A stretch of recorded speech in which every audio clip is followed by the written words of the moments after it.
বিশ্ব সভ্যতা বিকাশের সাথে সাথে বিভিন্ন দেশে এসেছে অনেক শাসক। অনেকে তাদের কর্মকাণ্ডে নিজেকে করেছে বিতর্কিত, আবার পরবর্তী সময়ে বিনা কারণে বিতর্কিত হয়েছেন কোনো শাসক। ত্রয়োদশ শতাব্দীর শেষ দিকে দিল্লির সুলতান আলাউদ্দিন খিলজি ছিলেন এমনই একজন শাসক যাকে করা হয়েছে বিতর্কিত। ইতিহাস বিবর্চিত কল্পকাহিনীর উপর ভিত্তি করে তার ব্যক্তিগত জীবনকে কলুষিত করার বৃথা চেষ্টা করা হয়েছে বারবার।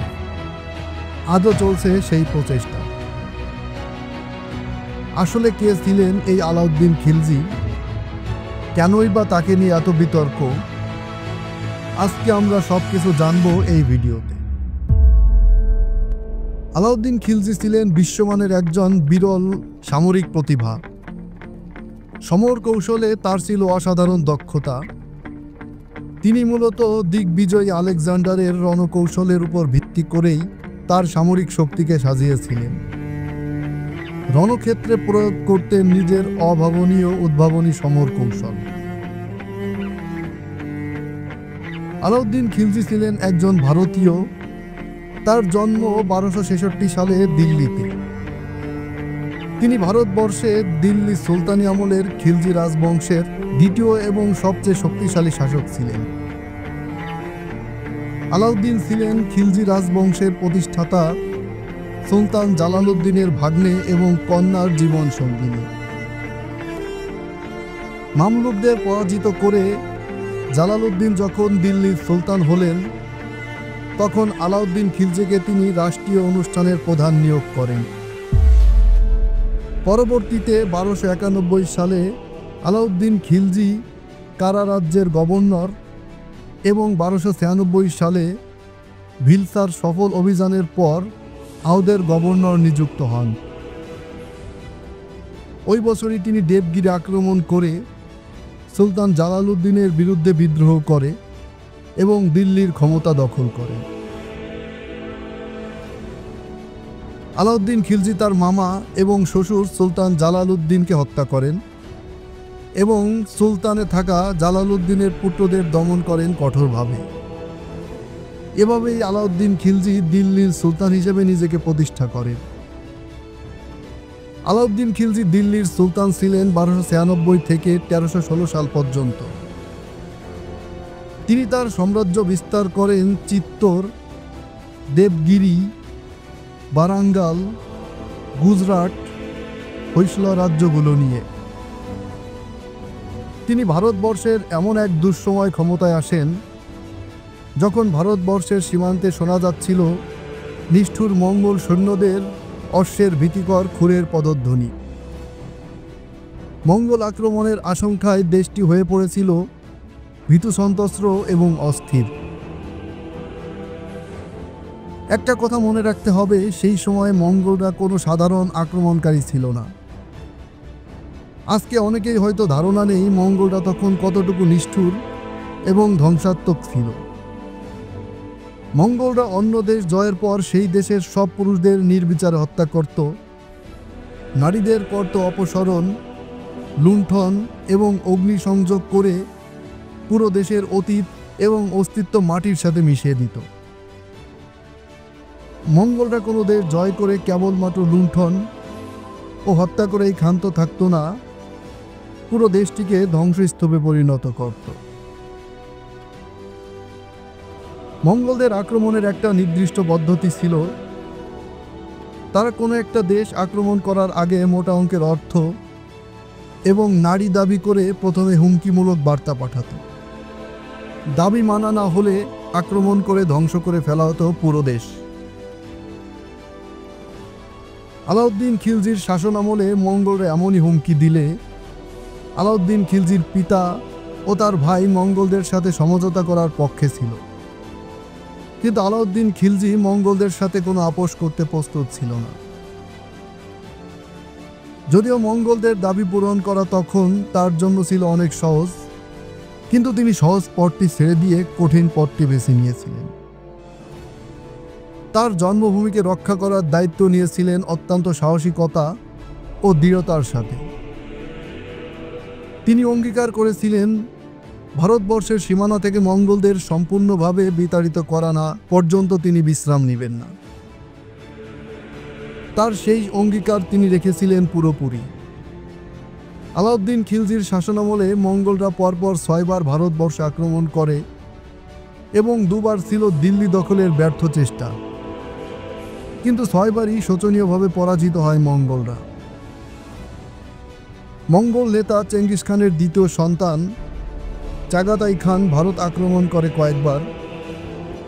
সুলতান আলাউদ্দিন খিলজির নির্দেশে 1298 সালে তার ভাই জেনারেল উলুগ খান মঙ্গোলদের পরাজিত করেন। 1299 সালে তারই আরেক জেনারেল জাফর খানের সাহসিকতায় সিন্ধু এলাকায় মঙ্গোলদের প্রচুর ক্ষতি সাধন করে তাদেরকে বিতাড়িত করেন ভারতীয় সীমানা থেকে। মঙ্গোলরা 1299 শতাব্দীতে দিল্লি আক্রমণ করলে আলাউদ্দিন খিলজি নিজেই তাদেরকে শোচনীয়ভাবে পরাজিত করেন। 1305 সালে মঙ্গোলরা আবারও ভারতবর্ষে আক্রমণ করলে আলাউদ্দিনের সামরিক জেনারেল মালিক নায়ক তা প্রতিহত করে ভারতবর্ষে রক্ষা করেন মঙ্গল ধ্বংস যজ্ঞ থেকে। 1306 সালে প্রায় 1 লক্ষ সৈন্য নিয়ে মঙ্গোলরা ষষ্ঠবারের মতো ভারতবর্ষ আক্রমণের জন্য ইরাবতী নদীর তীরে অবস্থান নেয়। মঙ্গোলদের এই সৈন্য সমাবেশ ছিল বিশাল, ভীতিকর এবং মনে হচ্ছিল অপ্রতিরোধ্য। ভারতবর্ষে ছড়িয়ে পড়ে মঙ্গোলদের ভীতি, মনোবল ভেঙে যায় বেশিরভাগ মানুষের, এমনকি খিলজির সভা সদস্যদেরও মনোবল ভেঙে যায়। খিলজির তৎকালীন সভাসদরা তখন তাকে মঙ্গোলদের সাথে শান্তি চুক্তির পরামর্শ দেন, কিন্তু আলাউদ্দিন খিলজি মঙ্গোলদের বিরুদ্ধে যুদ্ধ করার সিদ্ধান্ত নেন। এই যুদ্ধে খিলজির নেতৃত্বে তার সমরনেতা মালিক কাফুরের কাছে মঙ্গোলরা এমন নিদারুণভাবে পরাজিত হয় যে মঙ্গোলদের মোট 1 লক্ষ সৈন্যের মধ্যে মাত্র 3-4 হাজার প্রাণ নিয়ে পালাতে সক্ষম হয়েছিল। আলাউদ্দিন খিলজির কঠোরভাবে মঙ্গোল দমনে পরবর্তী 10 বছর ভারতবর্ষে আর কোনো মঙ্গোল আক্রমণ হয়নি। আলাউদ্দিন খিলজি সমগ্র ভারতবর্ষকে এক ভয়াবহ ধ্বংসের হাত থেকে রক্ষা করেছিলেন, যা হয়তো অন্য কারো পক্ষে সম্ভব হতো না। সেই সময় তিনি দৃঢ়ভাবে মঙ্গোলদের প্রতিহত না করলে আজ হয়তো ভারতবর্ষে 200-300 বছর পিছনে পড়ে থাকতে হতো। মঙ্গোলদের দমন করার মাধ্যমে ভারতের তিনি এক শক্তিশালী রাষ্ট্র হিসেবে প্রতিষ্ঠা করেছিলেন। এই বিশাল সাফল্যের পরও সুলতান আলাউদ্দিন খিলজির বিরুদ্ধে রয়েছে অনেক অভিযোগ এবং অনেক অপবাদ। আলাউদ্দিন খিলজির বিরুদ্ধে সবচেয়ে বড় অপবাদটি ছিল চিত্তরের কাল্পনিক এক রানীকে নিয়ে তার অভিলাষ। এই অভিযোগটি মূলত 1400 শতকের সুলতান খিলজির চিত্তর আক্রমণকে কেন্দ্র করে। আলাউদ্দিনের চিত্তর জয়ের উদ্দেশ্য নিয়ে বর্তমান অনেকের কল্পনাপ্রসূ ভ্রান্ত ধারণা রয়েছে। তাদের ধারণা 1303 সালে খিলজি চিত্তর অভিযানে গিয়েছিল শুধু চিত্তরের রাজা রানা রতন সিংয়ের স্ত্রী রানী পদ্মাবতীকে পাবার জন্য। আলাউদ্দিনের চিত্তরের যুদ্ধে রানা রতন সিংকে হত্যা করে শহরটিকে অবরোধ করে রাখলে আলাউদ্দিনের হাত থেকে রক্ষা পাওয়ার জন্য রানী পদ্মাবতী নাকি তার সাথে 13,000 রমণীকে সাথে নিয়ে আগুনে ঝাঁপিয়ে পড়ে আত্মহত্যা দিয়েছিলেন। কিন্তু ইতিহাস বলে ওই সময় ভারতবর্ষে কোথাও পদ্মাবতী, এমনকি পদ্মিনী নামেও কোনো রানীর অস্তিত্ব ছিল না। সুলতান আলাউদ্দিন খিলজির বিরুদ্ধে অন্য একটি অভিযোগ ছিল তার শাসনামলে হিন্দু সম্প্রদায়ের উপর অত্যাচার করা হয়েছে। বিশেষ করে হিন্দুদের উপর চাপিয়ে দেওয়া হয়েছিল নতুন কর। এই অভিযোগটির পক্ষে জোরালো কোনো ঐতিহাসিক প্রমাণ পাওয়া যায় না। আলাউদ্দিন খিলজি কৃষকদের উপর কর বৃদ্ধি করেছিলেন সাম্রাজ্যের শক্তিশালী সামরিক বাহিনীর ব্যয়ভার বহনের জন্য। নতুন কর আরোপ করা হয়েছিল শুধু হিন্দুদের উপরই নয়, সব সম্প্রদায়ের জন্য ওই কর ছিল বাধ্যতামূলক। আলাউদ্দিন খিলজি মাত্র 20 বছর ভারতবর্ষ শাসন করেছিলেন। এই স্বল্প সময়ের মধ্যে তিনি ভারতবর্ষকে অনেক কিছুই দিয়ে গেছেন। খিলজির শাসনামলে ভারতবর্ষে হয়েছিল অনেক অগ্রগতি। আইন ব্যবস্থাকে ঠিক রাখতে তার আইন নীতি ছিল অত্যন্ত কঠোর। তার সাম্রাজ্যে সকল সম্প্রদায়ের জন্য আইন ছিল সমান এবং আইনের প্রয়োগ ছিল নিরপেক্ষ। আলাউদ্দিন খিলজির সময়ে ধর্মীয় বিবেচনায় আইনের প্রয়োগ মূলধারার ইতিহাস সমর্থন করে না কোনোভাবেই। আলাউদ্দিন খিলজি বাজার মূল্য নিয়ন্ত্রণ সহ সমাজে ন্যায় বিচার প্রতিষ্ঠা করতে প্রশাসনে উল্লেখযোগ্য কিছু পরিবর্তন এনেছিলেন। তিনি ভারতবর্ষে দ্রব্যমূল্য নিয়ন্ত্রণ করেছিলেন কঠোরভাবে।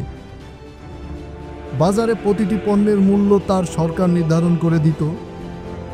শুধু নির্ধারণ করেই খিলজি ক্ষান্ত ছিলেন না, তার কর্মচারীরা বাজারে সর্বদা নজরদারি করত যেন দ্রব্যমূল্য স্থিতিশীল থাকে এবং ব্যবসায়ীরা পণ্যের ওজন সঠিক রাখে।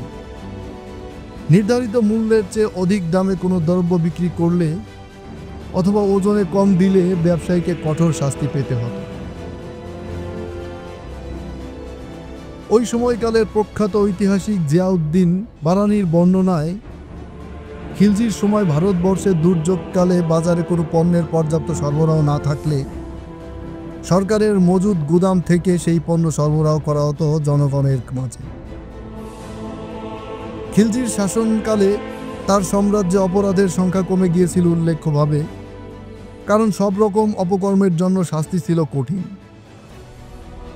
তার কঠোরতার কারণে আমির উমরাওদের ঘুষ ও দুর্নীতি করা কমে গিয়েছিল উল্লেখযোগ্যভাবে। তিনি সম্ভবত ভারতবর্ষে প্রথম যিনি সৈন্যদের জন্য নিয়মিত বেতন নির্ধারণ করে দিয়েছিলেন। এর আগে সেনাবাহিনীকে নিয়মিত বেতনের পরিবর্তে জায়গির দেওয়া হতো। আলাউদ্দিন খিলজি শুধু একজন পারদর্শী সুশাসকই ছিলেন না, তিনি ভারতবর্ষকে দিয়েছিলেন পর্যাপ্ত সুরক্ষা। বাইরের শত্রুর আক্রমণ থেকে তার জন্মভূমি ভারতকে রক্ষার সব প্রচেষ্টায় তিনি করেছিলেন আন্তরিকভাবে। গল্প, উপন্যাস, সিনেমায় উপস্থাপিত কল্পকাহিনী বিশ্বাস করে আলাউদ্দিন খিলজিকে মূল্যায়ন করলে তিনি হয়তো হবেন খলনায়ক। আর ইতিহাসের আলোকে খিলজির নিরপেক্ষ চোখ মেলে এবং পরিপূর্ণ হৃদয় খুলে বিচার করলে নিঃসন্দেহে তিনি এক অবিস্মরণীয় নায়ক। আমাদেরকে বেছে নিতে হবে এই দুটোর একটি।